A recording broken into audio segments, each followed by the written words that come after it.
O livro As Duas Guerras de Vlado, lançado em 2012, já teve 10 mil exemplares vendidos e foi premiado com o Jabuti 2013 como melhor reportagem. E o jornalista Audálio Dantas foi escolhido para receber o Prêmio Intelectual do Ano, Troféu Juca Pato, da União Brasileira de Escritores. A obra traz a vida do jornalista Vladimir Herzog, morto pelos militares no período da ditadura. E esse é o pano de fundo para que o jornalista Audálio Dantas conte a luta contra o regime que durante 21 anos proibiu a liberdade de expressão no país. E para falar sobre esta obra, está aqui junto conosco no estúdio do seu jornal hoje, Audálio Dantas, o escritor deste livro. Boa noite, Audálio. Obrigado por ter vindo aqui. Boa noite, Eli. Muito obrigado pelo convite. Nós que agradecemos a sua participação aqui.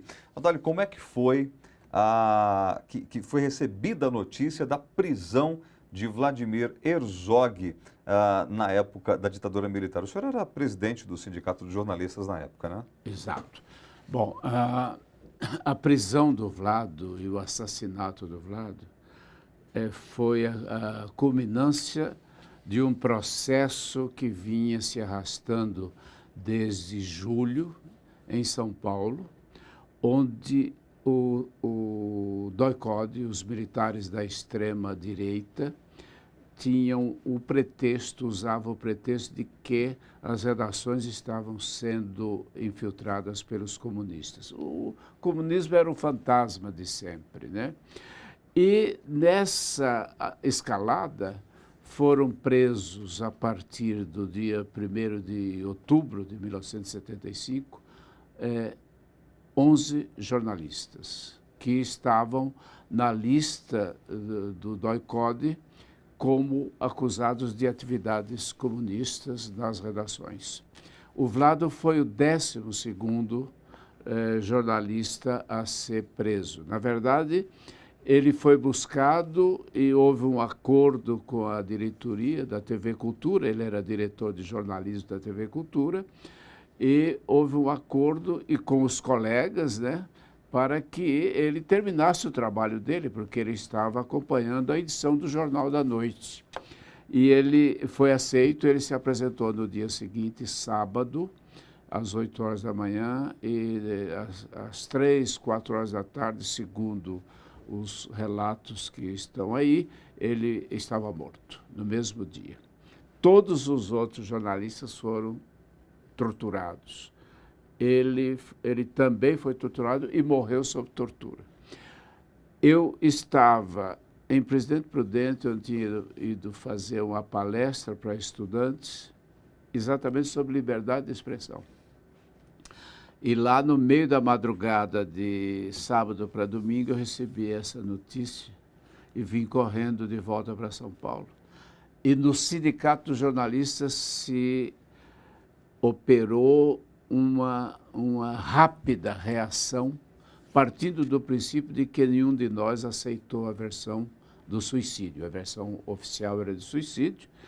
E daí para frente, numa sucessão de acontecimentos, nós chegamos até a realização de um culto ecumênico, que foi, digamos, o ponto de partida para uma reação da sociedade à ditadura militar. E para o senhor, o título As Duas Guerras de Vlado Herzog, que seriam essas duas guerras? Bom, é importante a pergunta porque ela está em cima do seguinte fato. O Vlado era iugoslavo, nasceu na Iugoslávia em 1937, judeu, e a Iugoslávia foi invadida pelos nazistas em 1941. Ele, a mãe e o pai fugiram para a Itália, onde, apesar do fascismo no poder, mas as coisas eram mais leves do que os nazistas na Iugoslávia. E foi uma fuga muito dramática, até os 9 anos. Ele saiu com 4 anos, foram 5 anos de fuga de um lugar para outro, até que aos 9 anos ele veio para o Brasil. Então, esta foi a primeira guerra dele. A segunda guerra aqui começou em agosto de 1975, quando ele assumiu a direção de jornalismo da TV Cultura, e foi uma guerra na qual ele perdeu a vida. Pois é, e esse assassinato do Vlado Herzog por que ele foi um marco nessa luta contra a ditadura aqui no país? Por uma razão muito especial. É que antes dele, a ditadura tinha matado centenas de pessoas e apresentado como reação às forças de segurança, suicídio, atropelamentos, etc.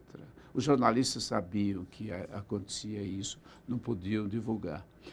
Mas a morte do Vlado foi uma espécie de gota d'água.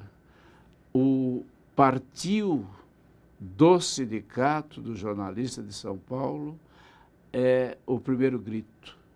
Nós não aceitamos a versão do suicídio e isso trouxe setores os mais diversos da sociedade para uma reação.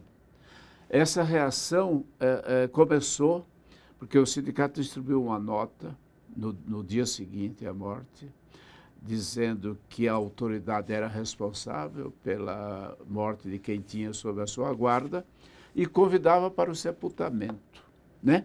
Isso aí levou uma mobilização que não parou até o culto ecumênico, que a despeito de um sítio, a cidade foi sitiada por mais de 380 barreiras policiais nos acessos, mas mesmo assim chegaram 8.000 pessoas na Catedral da Sé, não coube, ocuparam parte da Sé.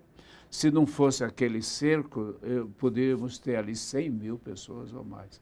E isso sob grande tensão, porque havia muitas ameaças, mas esse culto se realizou sem incidentes.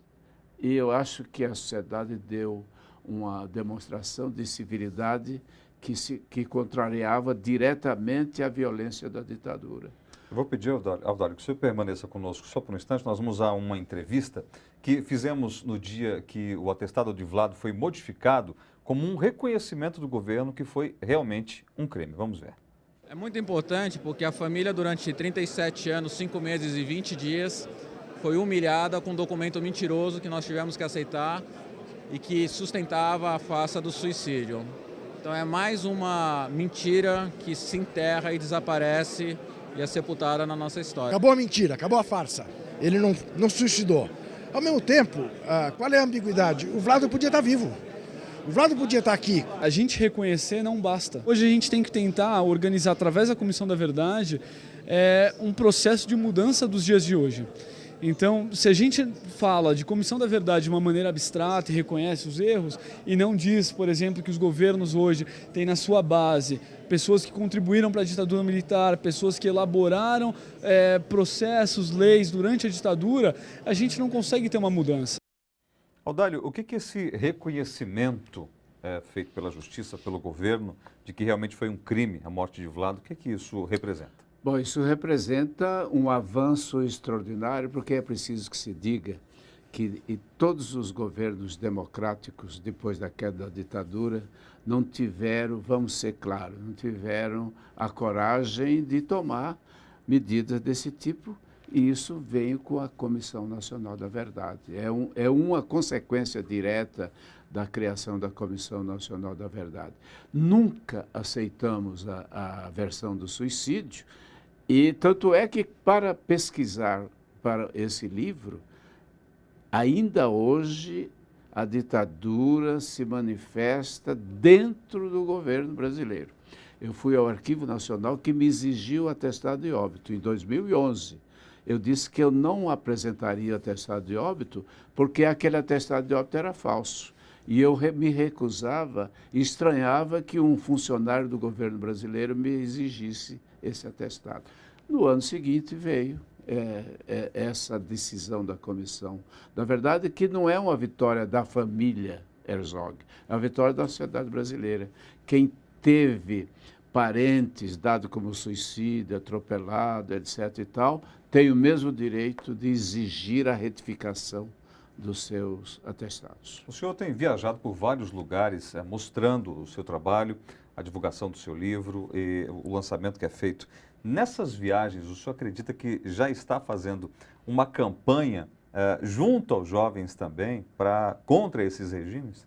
Bom, a importância maior que eu dou a esse livro é que ele traz a reconstituição de um momento chave, um ponto de partida na luta contra a ditadura militar, que já havia antes, naturalmente. Só para você ter uma ideia, antes do Vlado foram assassinados 24 ou 25 jornalistas. Tudo passou em silêncio.